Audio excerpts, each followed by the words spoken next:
Everyone, welcome to KGB Telugu.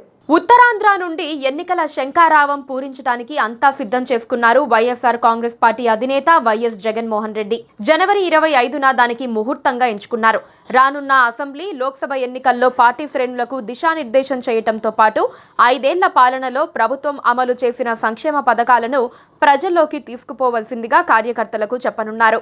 ఆలోపే అభ్యర్థుల ఎంపిక ప్రక్రియను పూర్తి చేసేసి రాష్ట్రమంతా సుడిగాలి పర్యటనలు చేయనున్నారు జగన్మోహన్ రెడ్డి. వై నాట్ 175 నినాదంతో దూసుకుపోతున్న జగన్మోహన్ రెడ్డి దానికి అనుగుణంగానే అభ్యర్థుల ఎంపిక చేపట్టామని భావిస్తున్నారు. తాము చేసిన మంచి చూసి తమకు ఓటు వేయాలని ఆయన చాలా స్పష్టంగా అపీల్ చేస్తున్నారు.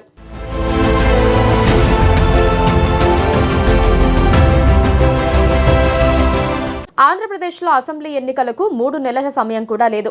అందుకే పాలక వైఎస్ఆర్ కాంగ్రెస్ పార్టీ ఎన్నికల సమరానికి సన్నాహాలు చేసేసుకుంటోంది. ఇప్పటికే అసెంబ్లీ, లోక్సభ నియోజకవర్గాల్లో మార్పులు చేర్పులు ఉన్న స్థానాలకు సంబంధించి పార్టీ అధినేత జగన్మోహన్ రెడ్డి 3 జాబితాలు విడుదల చేశారు. 4వ జాబితా కూడా విడుదల చేసిన తర్వాత ఎన్నికల ప్రచార బరిలో దూకేయాలని ఆయన భావిస్తున్నారు. ఈసారి ఎన్నికలు హోరాహోరీగా ఉండే అవకాశాలు ఉన్నందున చాలా పగడ్బందీగా ప్రణాళికలు రూపొందించుకుంటున్నారు ఆయన.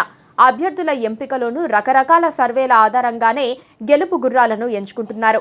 టీడీపీ, జనసేన కూటమి సీట్ల సర్దుబాటు చేసుకోవడానికి ముందే వైసీపీ ఎన్నికల ప్రచారం మొదలు పెట్టేనుంది. అది కూడా కార్యనిర్వాహక రాజధాని ఉండే ఉత్తరాంధ్ర నుంచే శంఖం పూరించాలని ఆయన నిర్ణయించారు. జనవరి 25న భీమిలిలో భారీ బహిరంగ సభ ఏర్పాటు చేయనున్నారు. మొదటి సభతోనే ఉత్తరాంధ్రకు చెందిన పార్టీ కార్యకర్తలు, అభిమానులకు అధినేత దిశానిర్దేశం చేస్తారు. ఉత్తరాంధ్ర ప్రాంతంలోని ప్రతి నియోజకవర్గం నుండి కనీసం 5,000 మంది చొప్పున సభకు వచ్చేలా ఏర్పాట్లు చేస్తున్నారు. ఉత్తరాంధ్ర అభివృద్ధికి అత్యధిక ప్రాధాన్యత ఇస్తున్న జగన్మోహన్ రెడ్డి ఎన్నికల ప్రచారాన్ని కూడా ఆ ప్రాంతం నుండే ప్రారంభిస్తారని పార్టీ వర్గాలు అంటున్నాయి. విపక్షాల విష ప్రచారాలను తిప్పికొడుతూ 2019 నుంచి ఇప్పటి వరకు రాష్ట్రంలో జరిగిన అభివృద్ధి, సంక్షేమాలను ప్రజలకు వివరించాల్సిన బాధ్యతను పార్టీ శ్రేణులు భుజాలకెత్తుకోనున్నాయి. వై నాట్ 175 అనేది నినాదం కాదని, అది తమ విధానమని, దాన్ని నిజం చేసుకోవడానికి ప్రతి ఒక్కరూ కష్టపడాలని ఈ సభ ద్వారా పార్టీ కార్యకర్తలకు సంకేతాలు పంపనున్నారు. టికెట్లు రాని నేతలు అసంతృప్తికి లోను కావద్దని, వారికి తమ ప్రభుత్వం వచ్చిన తర్వాత కీలక పదవులతో గుర్తిస్తామని జగన్మోహన్ రెడ్డి ఇప్పటికే భరోసా ఇచ్చారు. టికెట్లు రాని వారిలో ప్రాథమికంగా అసంతృప్తి ఉండటం సహజమేనని, కాకపోతే పార్టీ అధికారంలోకి రావటమే ప్రతి ఒక్కరి లక్ష్యం కాబట్టి అధినేత నిర్ణయాన్ని అందరూ శిరసా వహిస్తారని పార్టీ వర్గాలు అంటున్నాయి. అసంతృప్త నేతలను బుజ్జగించే పని కూడా ఒక పక్క చురుగ్గా సాగుతోందంటున్నారు. తెలుగుదేశం, జనసేన పార్టీలది అవకాశవాద పొత్తని, తమ పొత్తు ప్రజలతోని అని జగన్మోహన్ రెడ్డి పదే పదే చెబుతున్నారు.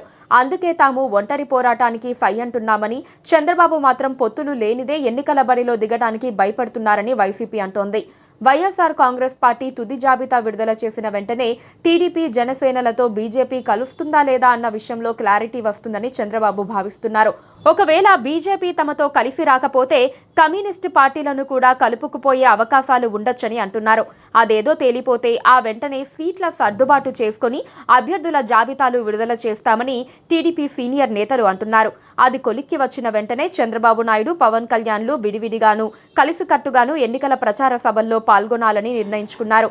పవన్ సామాజిక వర్గం ప్రాబల్యం ఎక్కువగా ఉండే నియోజకవర్గాలపై పవన్ ఎక్కువగా దృష్టి సారించే అవకాశాలు ఉన్నాయి. టీడీపీతో పొత్తు ప్రసక్తి లేకపోతే ఏపీ బీజేపీ ఒంటరి పోరుకు బరిలో దిగుతుంది.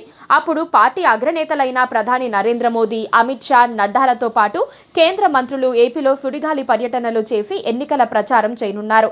ఒకవేళ బీజేపీ, టీడీపీ, జనసేనతో కలిస్తే మాత్రం కమ్యూనిస్టు పార్టీలు కాంగ్రెస్తో జట్టు కట్టే అవకాశాలు ఉన్నాయి. ఇప్పటికే కాంగ్రెస్ మాజీ ఎంపీ చింతామోహన్ తాము కమ్యూనిస్టులతో కలిసి ముందుకు వెళ్తామంటున్నారు. అంతేకాదు మెగాస్టార్ చిరంజీవికి ఇప్పటికీ కాంగ్రెస్ పార్టీలో సభ్యత్వం ఉందని, ఆయన తిరుపతి నుంచి పోటీ చేస్తే ఆయన్ను ముఖ్యమంత్రి అభ్యర్థిగా ప్రకటించే అవకాశాలున్నాయని అంటున్నారు. కాంగ్రెస్ ఎన్నికల ప్రచారంలో షర్మిల కీలక పాత్రపై సర్వత్రా ఆసక్తి వ్యక్తమవుతోంది. మొత్తం మీద మరికొద్ది రోజుల్లో ఆంధ్రప్రదేశ్లో ఎన్నికల ప్రచారం తారాస్థాయికి చేరటం ఖాయం. అన్ని పార్టీలు ప్రజల్లోకి చొచ్చుకుపోయి తమ తమ వాణి వినిపించటం కూడా అంతే ఖాయం.